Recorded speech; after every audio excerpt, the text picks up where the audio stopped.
Coming up on Sports Spotlight with Steve Nissom, the inspirational impact of a groundbreaking organization creating opportunities for African-American golfers in Pensacola for over 50 years, and how pivoting from football to weightlifting is paying big dividends for Milton's Bryson Brown. Plus, we go deep with Mike Bennett, the Dean of Northwest Florida High School football coaches, and check in on Pace's Brandon Sproat, zooming his way to the big leagues on Alumni Avenue.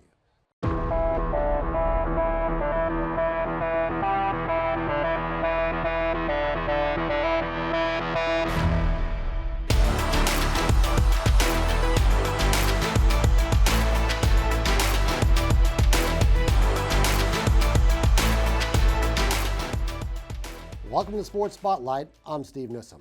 4 decades and still going strong. We're going deep with Mike Bennett, the Dean of Football Coaches in Northwest Florida. Plus, the 100-mile-an-hour fastballs leading Pace's Brandon Sproat to the verge of Major League Baseball.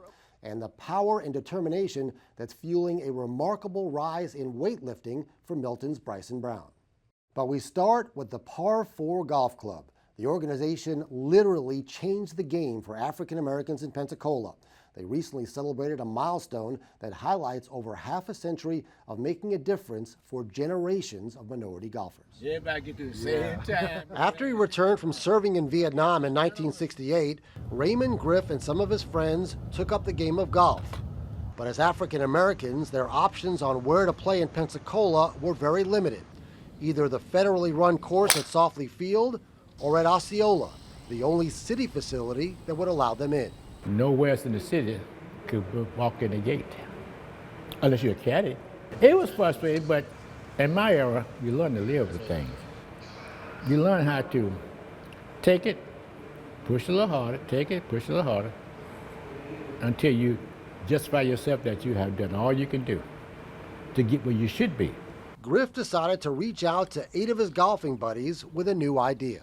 We just had a lot of fun. But I just thought, why not have a golf club? Just us, you know?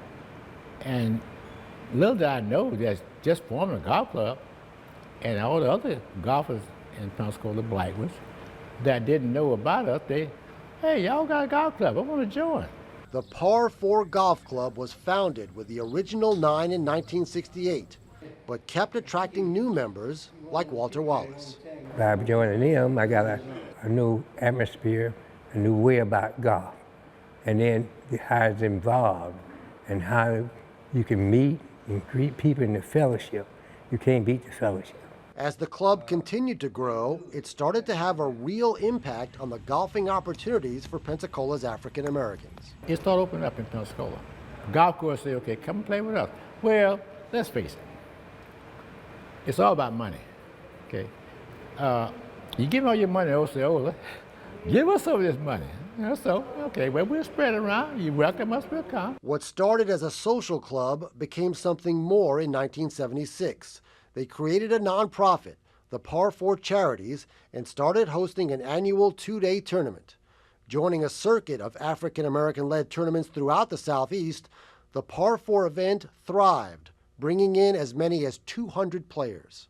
Very special. Pride, with a big smile on our face. Community really embraced us. When we had the Par 4 Charities event and you see all of these people participating in the event that looked like me, when I look back at it, that was really significant. And not just the economic impact of it, but the acceptance. Pensacola's Adrian Stills won the first tournament in 1976 as an 18-year-old and won it again in 77 and 79, the last one serving as a springboard. I remember announcing that I was going to turn pro right after that event.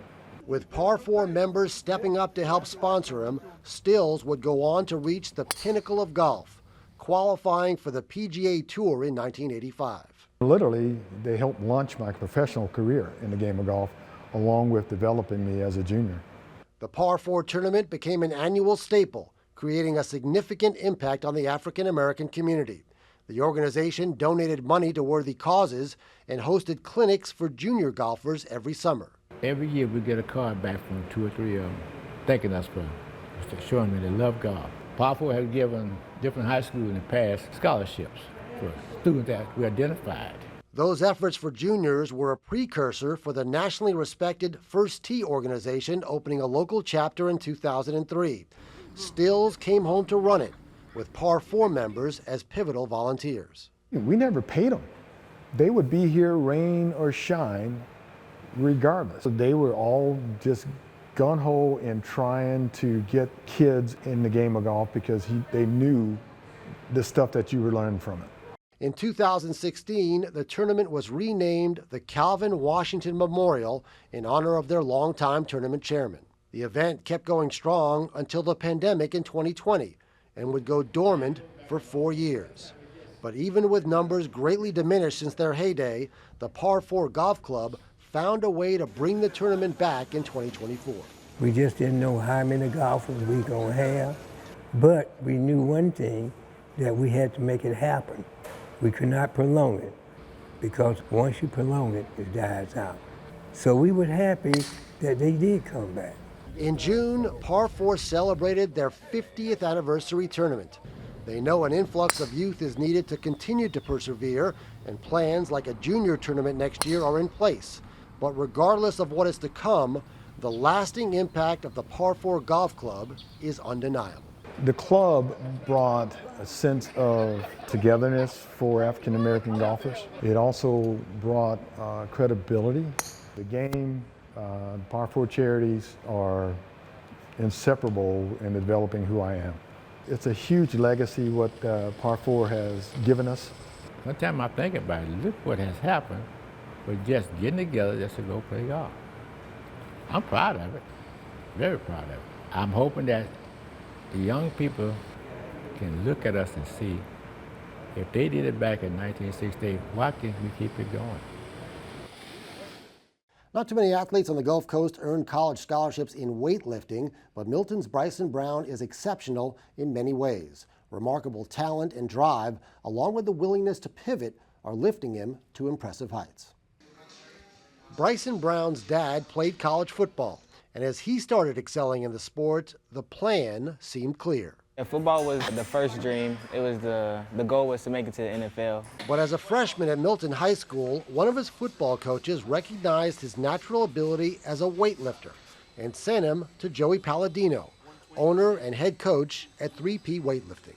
Immediately when I seen him, I knew that he had something going that nobody else had, and he was just going to be great at the sport. I started just giving him little coaching cues, and he was picking up so fast, and you don't see that. It's very rare for kids taking the bar from the floor to the overhead in one violent movement.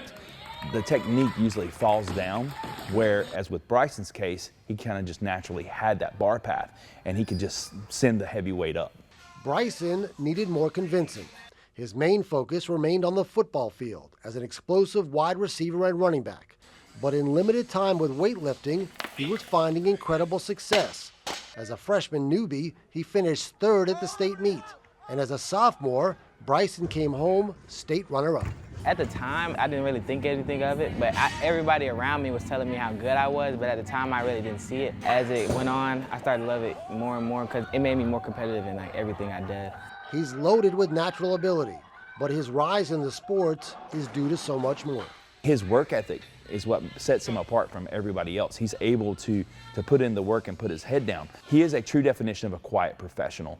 He's very humble with how he carries himself and how he talks. When he comes in, you know he's on the floor because it's just work. He's just going to put the work in. As a junior in 2024, his progression reached the pinnacle in high school weightlifting, winning the 3A state championship in Olympic scoring.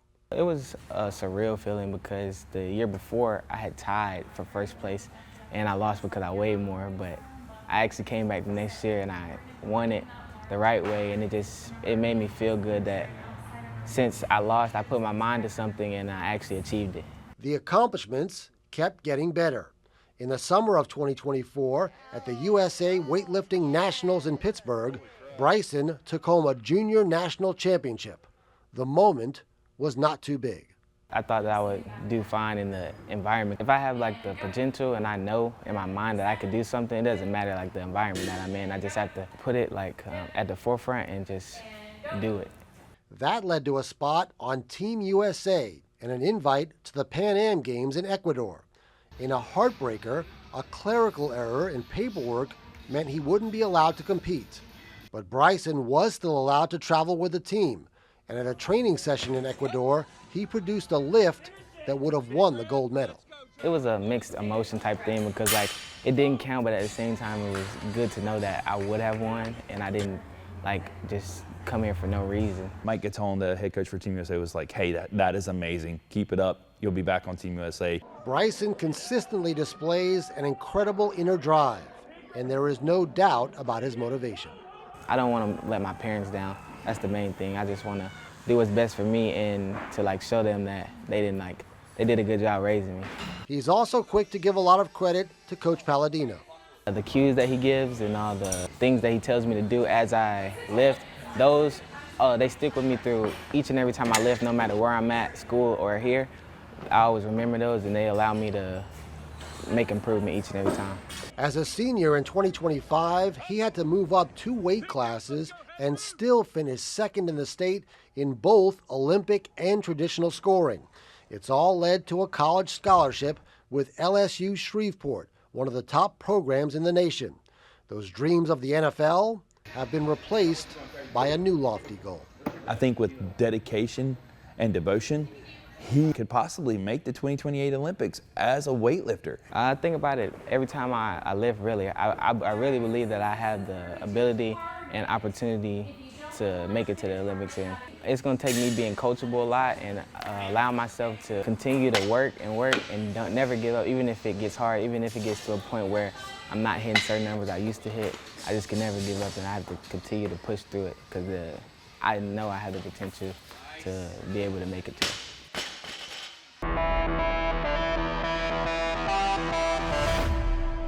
In his last season at Pace High School, Major League Baseball scouts were flocking to watch Brandon Sproat pitch. He's been delivering on that potential ever since, and now sits on the verge of reaching the sport's highest level.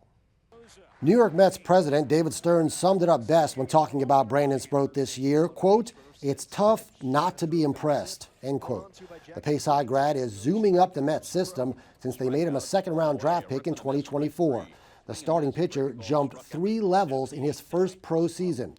After dominating for the Mets' single-A and double-A affiliates, Sproat earned the promotion to triple-A, 1 notch below the majors, all within 4 months. It finally took him a little time to adjust to the notorious triple-A transition, but he has clearly turned the corner this summer, producing a remarkable 4-game stretch in June and July without allowing a single earned run in 23 innings with a whopping 27 strikeouts. Sproat brings a blazing fastball that tops out over 100 miles an hour, along with a continuously improving arsenal of effective pitches. Currently ranked 5th best prospect in the entire Mets system, he's generating a lot of chatter in the media and from the team about the 24-year-old earning a promotion to the bigs perhaps this season and considered highly likely by next season. Originally a 7th-round draft pick out of high school in 2019, Sproat chose to play college ball at the University of Florida. The raw talent blossomed in his final 2 seasons for the Gators, and the bet on himself paid off, with the Mets snatching him 5 rounds sooner in 2024. Pace's Brandon Sproat is speeding his way to the major leagues, and it should be an Alumni Avenue journey to keep watching for many years to come.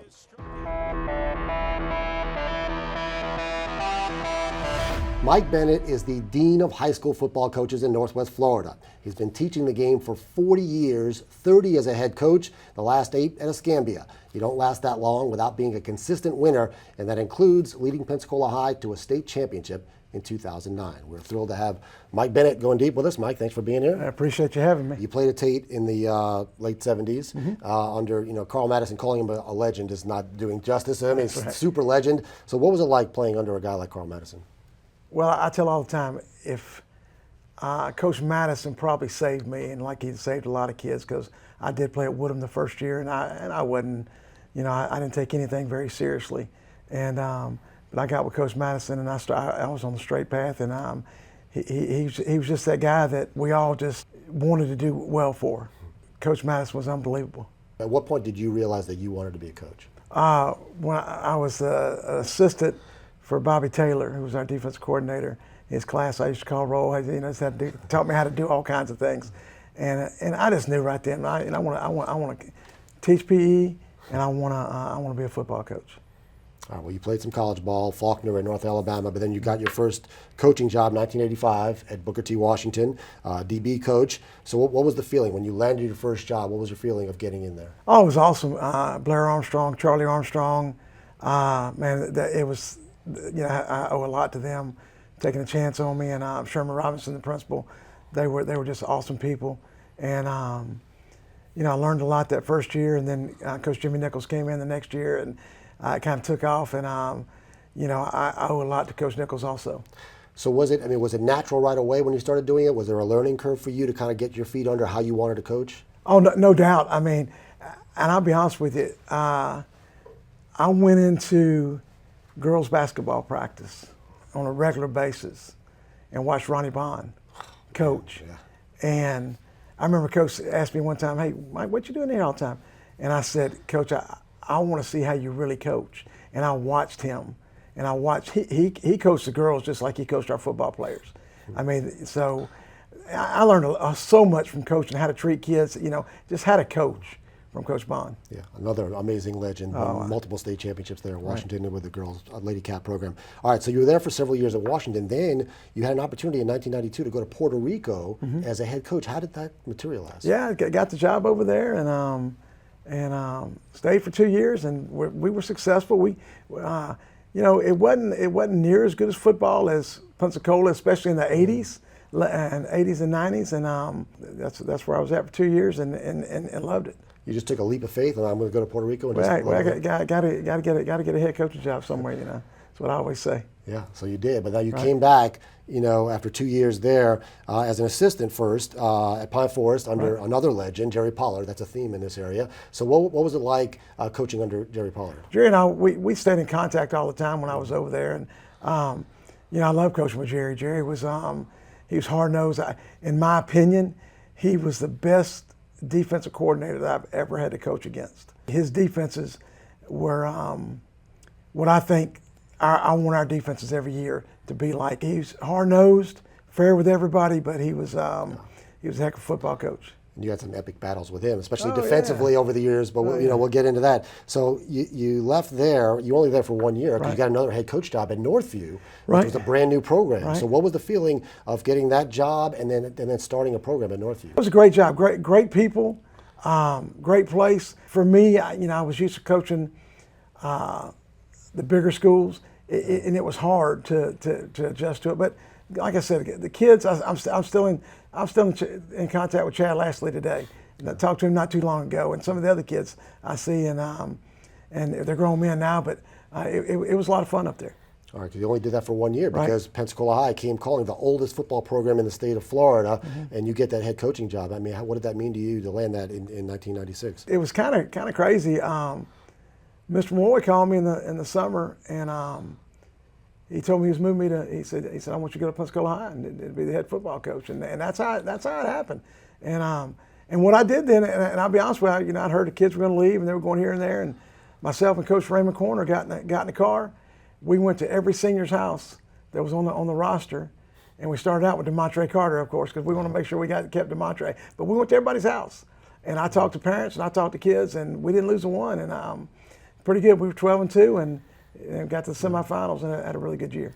Well, you were head coach there for 18 years and consistent success there, including a state championship. We'll get to that in a minute. But what was the key, to being able to run that program and have consistent success at a place like PHS? Well, the administration, they were awesome. Everyone that I had, from Larry Huntley to Norm Ross to Sarah Lewis. I mean, Sarah Lewis was one of the toughest, but one of the fairest principals I've ever been around. And, I'd go in there sometimes and I'd be saying things and getting a little loud. And Miss Lewis, all what it was a look. And she'd give me that look, and I knew it was time for me to be quiet. And I was just fortunate to stay for 18 years and then 2 years as AD. And, I had 20 great years at Pensacola High School. 2009, you win the state championship, a huge accomplishment, and I believe that's still the last large school, not rural school, to win the state championship out of this area. That team the defense was unbelievable on that team. I remember covering, you give up less than 6 points a game. I think in the playoffs, 5 playoff games, 13 total points allowed. I mean, what comes back to you about that state championship run? How hard they worked in the offseason. I want to tell you something. The year before, we get in the playoffs. We get to play Godby, I think it's second round, I think. We got beat 40-0. At halftime, my quarterback said he wasn't going back in, and I couldn't blame him. He was getting rocked the whole game. He told me, he said, Coach, honestly, he said, my football career is over. He's now a mechanic, making a lot of money. He made the right choice. But I put that sign up, and we made a sign, 40-0. And our guys worked so hard in the off season. And I tell people all the time, I could go to sleep in the weight room and my guys would get every rep. There wasn't one. Country, Bess, just McLean. I can go on and on about our guys. Jalen Spencer, who we didn't even know was going to be the quarterback until our quarterback got hurt before the season, and Jalen takes over. And he's a sophomore, and I didn't start him the first game against Pine Forest. And we lost 6-3 in the last, the only game we lost. And we went in the second series, and he threw darts. And then Coach Gary Coward, who's still my defensive coordinator, Coach Brewer, just guys that Coach Mitzi at that time was our offensive line coach, and just had some really great coaches. And Coach Bragg was still there with us. I remember Hoskin Powell, and Hoskin has just recently passed away. And Hoskin coached our running backs, and he was probably the best athlete I've ever seen ever come out of Pensacola. So it's we had just a great staff, but we had great kids. All right, so after the 2014 season, you leave coaching, you take the AD job at PHS. You did that for 2 years. So why did you do that, and how much did you miss coaching during that time period? Well, the first year, a little bit, but the second year, Escambia and PHS were playing for the Tub, and just the excitement of the game, and just watching the kids and on both teams, and man, I knew I wanted to get back in coaching. Then it was time, and I miss my coaches. I miss not being around those guys. I miss the coaches and I miss the kids. And so I said, hey, it's time to give up this AD stuff. Right, so you come back, but you come back at the rival school. You come back at Escambia. What was the dynamic of coming back, at Escambia? Tell you what I did, and this is no lie, I called a couple of my players. In fact, Jalen Spencer is one. And I told him the job, I'd been offered the job. And I said, because I'm not going to lie to you, man, we didn't even have orange coolers on the field. There was no orange, no blue. Everything, they had to be the yellow and red ones, or we weren't drinking out of them. We had no Gatorade. Everything was Powerade. It was just the way it was. And it wasn't that we disliked the Escambia, but that was the biggest rival. We're playing for the Tub. And I talked to him. I said, hey, man, what do you think? And Jalen said, Coach, do you miss football? I said, yeah. He said, take the job. And I said, you good with it? And he said, yeah. And a couple other ones said, yes, take the job, Coach. And if you miss coaching, get back in it. And so I took the job. So you pick up there and have success right away at Escambia. 2019, you made the state championship game. You lost to a Miami school down there. But to do that at that program, how validating to take another program, another team to the state championship game? Well, if I'd have won it, I think it'd been a little bit better. But I think it validated to the Escambia community that, hey, look, we're here, and we're here to win, and we're going to try to win a state championship also. All right, so you're still going strong. 8 seasons, going on 9 seasons there. 40 years in coaching. Is the passion the same? Is your love for it still the same? Yeah, I mean, to be honest with you, I've slowed down, no doubt about it. But I still have the fire to do it. It's just I just do it at a little slower pace. A few years back, I had a stroke, and then I got in a wreck. It slowed me down a little bit, but I still want to coach. I mean, I enjoy it. I don't know how long I'll go. I tell everybody, I'm 3 to 5, but I've been saying 3 to 5 for like the last 10 years. So I don't know how long it'll be. The landscape has changed a little bit. I mean, the game is still the game, but with the transferring being so rampant, there's always been transferring, but right now kind of mirroring what's going on in college. Is the landscape right now, is this good for the game? I was a big proponent of letting kids go where they want to go. I mean, and I still am. If you're not happy with me, and you're not happy with our program, in fact, I'll give you an example. I coached his daddy, Miguel Brock. He played for us in the 9th grade. He was man enough, came in, and said, Coach, I want to go to Pine Forest. I said, Coach, you're not happy? He said, no, Coach, I'm not. And I said, all right, buddy. I said, look, man, if you're not happy playing here, and I know I coached your daddy, and I love your daddy was one of my favorite players, and we still talk on a regular basis. But I said, if you're not happy, man, then transfer it. I'm okay with it. And it wasn't anything we did. He grew up in Bellevue. He wanted to go to Pine Forest. I had no problem with it. He goes over there and beats us a couple times. And we got him the last time, but everybody thinks that, you can just go where you want to go, and that's not the truth. You have school choice, and there's some factors in there of attendance, of grades, of referrals. There's a lot more to it. I had one come over, and he lives in our district. He's registered our school, and he lasted a few days and said, what we do in the summer is too hard. He's going someplace. I said, okay, man, no problem. Because what we do is hard. I'm around some kids the other day, and Ladarian Clarity calls one, and says, y'all better listen to Coach Bennett, because when you get to college, he's telling y'all the truth. It is hard. Our workouts are even harder than his. So, you try to tell them all. Yeah, and it's proven out over the years. That's so, right. Mike, it's been a joy covering you all these years and watching you, and thanks so much for spending some time. Well, I hope you can get me a few more years, man. I hope maybe we win that state you got championship it. pretty soon. Look forward to it. I appreciate you, buddy. That's a wrap on another edition of Sports Spotlight, but there are so many more stories to tell. Until the next time, thanks for watching.